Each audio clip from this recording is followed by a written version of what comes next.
Pompeii, 79 AD. A man walked out of his workshop and locked the door behind him. He had the only key. Inside, 12 people with no way out. They had 18 hours to escape. He took that from them in 3 seconds. This is not a story about a volcano. It is a story about a locked door. And by the end of this, you will know exactly whose door you would have been standing behind. At the moment of its destruction, Pompeii is home to approximately 20,000 people, one of the most economically active port cities in the Mediterranean. Ships arrive every morning, markets open before sunrise, money changes hands before most people are awake. If the dock workers don't show up, the cargo doesn't move. If the cargo doesn't move, the markets don't open. And if the markets don't open, the city doesn't eat. That is how tight the system is. And when Vesuvius erupts, that same tightness will decide, with no mercy and no exceptions, who gets out and who doesn't. To understand how, we can reconstruct the city using AI-assisted visual models built from archaeological evidence, surviving structures, and the historical record, because Pompeii, uniquely, preserved almost everything, and the ash that buried the city also froze it in a single moment. There is one thing you need to understand before we go inside. Vesuvius had not erupted in nearly 2,000 years before August 79 AD, and the people of Pompeii had no word for volcano. They thought it was a mountain, stable, ordinary, so fertile that farmers had terraced vineyards across its slopes for generations, growing grapes in soil enriched by eruptions so ancient, no human memory held them. On the morning of August 24th, those vineyards had exactly 18 hours left, and the city below them had no idea. 18 hours before the eruption, the Forum of Pompeii fills before sunrise, and no one standing here knows this is the last time it will. The sounds arrive before the light does. Cartwheels on stone, vendors calling across the square, animals at the market edge, the low, continuous noise of a city that has been doing this every morning for 200 years. At the northern edge of the skyline, Vesuvius rises against the blue morning sky, a mountain with vineyards, ordinary, familiar, and no one is looking at it. Pompeii in 79 AD is not a city in decline, it is a city at its peak. The population has doubled in a generation, new buildings are going up across the eastern districts, and the amphitheater, one of the largest in the Roman world, seats 20,000 people and fills for every event, and the bathhouses run from dawn until dark. 17 years after a catastrophic earthquake nearly destroyed the city, Pompeii has rebuilt itself and then kept building. The streets are louder than they were before, the markets are more crowded, the harbor moves more cargo. This is a city that believes the worst is behind it. That belief has exactly 18 hours left. Call him Marcus. He owns a house near the Forum, marble floors, painted walls, morning light falling on mosaic tile. Slaves have lit the lamps, his steward reviews the accounts, and his morning briefing covers the usual ground. Amphorae ready for shipment, tenant farmers behind on rent, grain stores at capacity.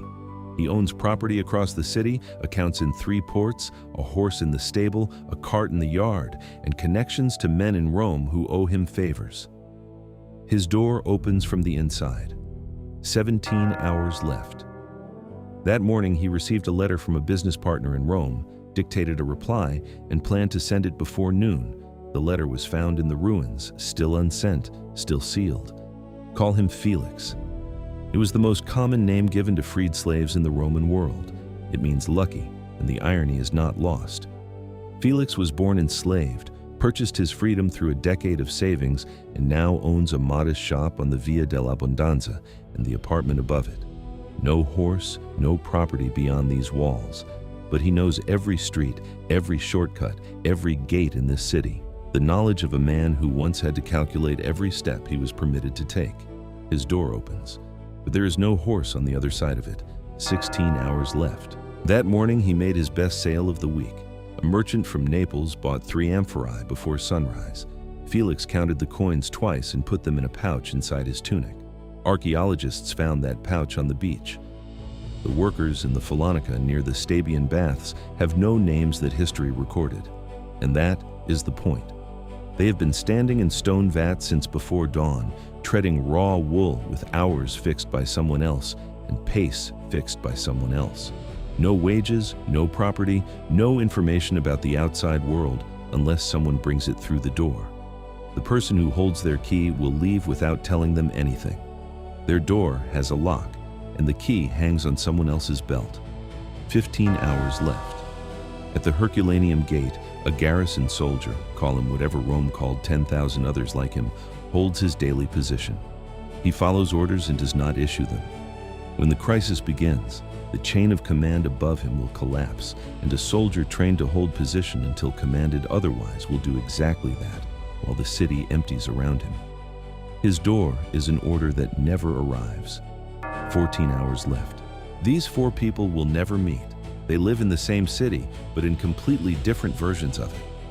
Marcus's Pompeii is a network of properties and obligations that stretches from the harbor to Rome. Felix's Pompeii is a single street, the Via dell'Abbondanza, and everything that flows through it. The workers' Pompeii is one room, stone vats, and a door they cannot open. The soldier's Pompeii is a gate, a road, and a chain of command that runs somewhere above him. 4 cities inside one city. And in 6 hours, all 4 of them will face the same volcano with completely different tools. Every morning this city resets, markets open, workers appear, ships arrive. Remove the workers and the system fractures, remove the information and the system goes blind, remove the mobility and no one gets out. Vesuvius is about to remove all 3 without warning. 6 hours before the eruption, the morning still looks normal, but already, beneath what anyone can see, the system is cracking. Pompeii has survived disasters before, the kind that crack buildings across entire cities, collapse public structures, and kill hundreds. But the city survived and rebuilt, and that survival became a trap. Because now, when the ground shakes and the fountains slow and the animals refuse to move, the people of Pompeii reach for the only framework they have. This happened before, we survived before, we will survive again. That framework is about to fail them completely, not because they are wrong to trust it, but because what is coming is something their world has no name for, no precedent for, and no way to measure. That confidence is about to be used against them. Marcus walks to the forum to check on a shipment. Felix opens his stall before the first hour. The workers in the Phalanca have been standing in the vat since before dawn, the last routine morning this city will ever have. Then, mid-morning, the water distribution tower tells a different story. The pressure drops, not stops, drops. Fountains run thin, one then another, across the city at the same time.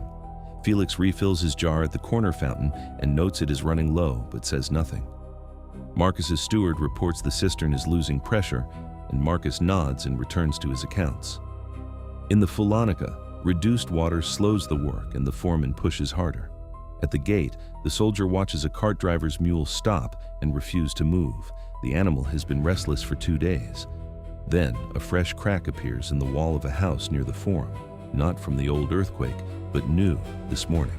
The owner runs a finger along it, makes a note to call a builder, and goes back to breakfast. These signals read alone mean nothing, but read together. A city turning off like a light. 6 hours left. Then, at approximately 1 in the afternoon, something shifts across the entire city at once. The street noise falters, vendors trail off mid-sentence, cartwheels slow, the continuous low noise of the forum simply stops. A stillness, the kind the body recognizes before the mind does. Then, the ground moves. Then the sky above Vesuvius turns dark. Then the sound, a crack and a roar that every person in the city hears simultaneously. The clock has run out. A column of ash, rock, and superheated gas rises 30 kilometers into the sky, visible from Naples and visible from across the entire bay. At the Roman naval station at Misenum, a fleet commander named Pliny the Elder watches it rise, describing what he sees as a vast pine tree, a dark trunk erupting from the summit and spreading across the sky in every direction. He does not run. He orders a ship launched toward Pompeii because he believes people need rescuing and he has a fleet. What follows is 18 hours, 6 before the rooftops begin to fail, 12 before the final surge arrives, lived completely differently depending on one variable: whose door you were standing behind when the column rose. Marcus. He has lived through disaster before, and he knows hesitation is expensive. Within minutes, horse called, cart loaded with silver, coin, and jewelry, he moves before most people in the city have understood what they are looking at, through the gates before the heavy ashfall begins. Behind him, the city is already slowing. Felix. He abandons his stall without calculation and owes nothing to this location. He joins the crowd streaming toward the Herculaneum gate, forces through when a cart overturns in the passage, and reaches the shoreline with hundreds of others. People who also moved fast, made every right decision, did everything survival required. They can see ships in the distance, close enough to believe, too far to reach. Pliny's fleet is moving toward them across the bay, but volcanic debris is raining onto the water and the wind is blowing toward shore. The ships cannot land. The ash gets heavier, the sea gets worse, and one by one, people stop looking at the horizon. The sea was too rough. No boat came. Felix did everything right. It was not enough. The Phalanaka. When the eruption begins, you are inside. You hear the sound, and through the high windows, the sky is the wrong color, gray turning darker, the light failing in a way that has no precedent in anything you have ever seen. You stop working, and you look at the door. The workshop owner arrives, crosses to his office, takes the strong box, lifts his cloak from the hook on the wall, steps over your tools on the floor without looking down, and walks out. The key stays on his belt, and the door stays locked. Some of you force through a side entrance, some break a window, and you pour into the street with no destination, no sense of which gate is least crowded, no understanding of how much time remains. You move in the direction of the crowd. Some reach the walls, and many do not get far enough. The soldier. At the Herculaneum gate, the city is coming apart in front of him. Crowds push toward the exit, carts block the passage, people drop everything that slows them down.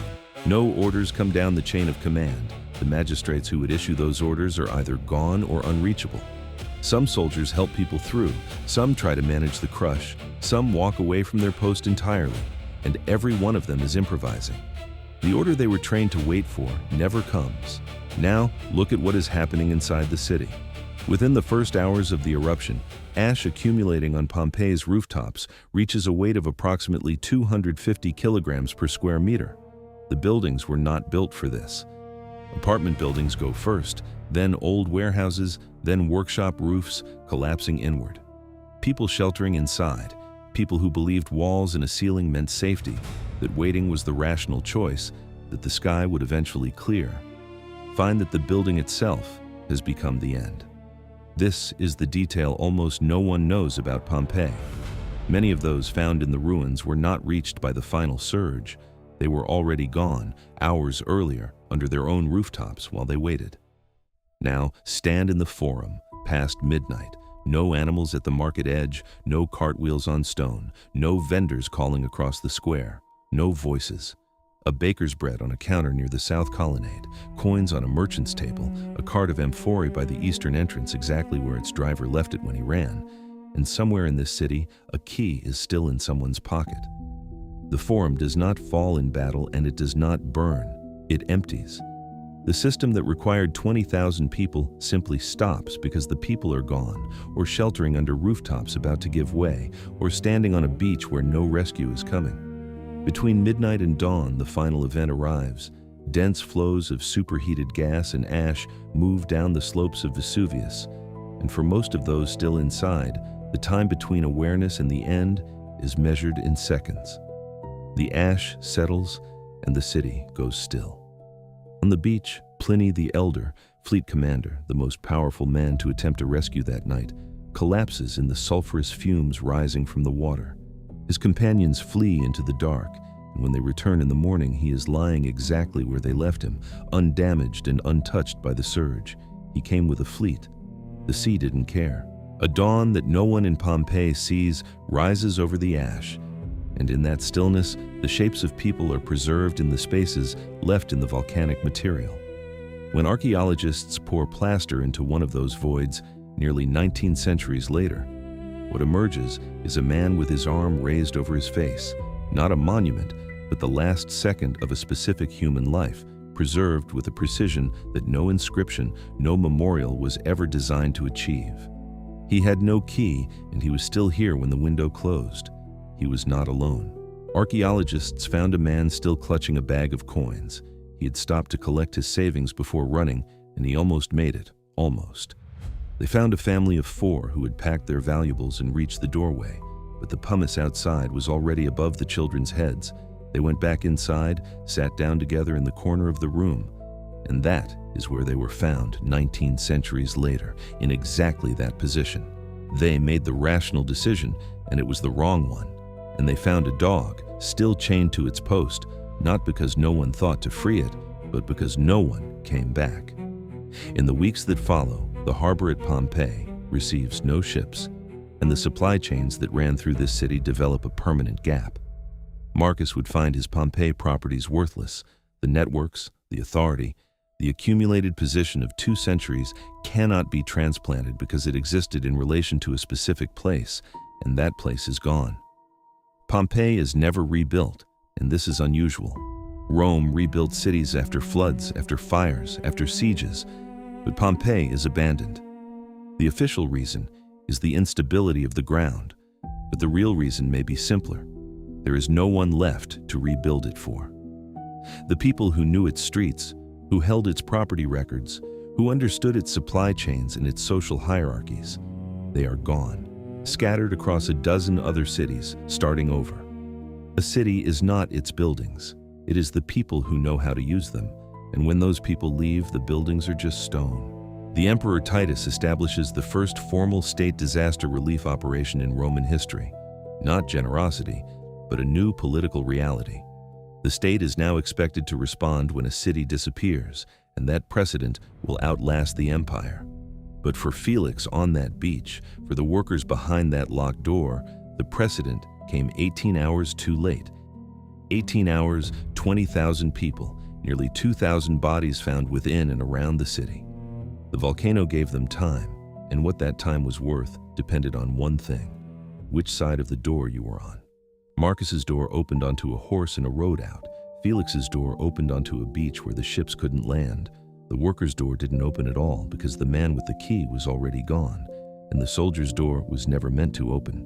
Built to hold position, built for a different kind of emergency. The city had already made that choice before the column rose, before the ash fell, in the property records, in the wage structures, in the key on the belt of a man walking out a door. The vineyards on the slopes of Vesuvius fed families for generations on soil made fertile by the very force that would destroy everything built upon it. And they never knew. Pompeii is that moment, frozen.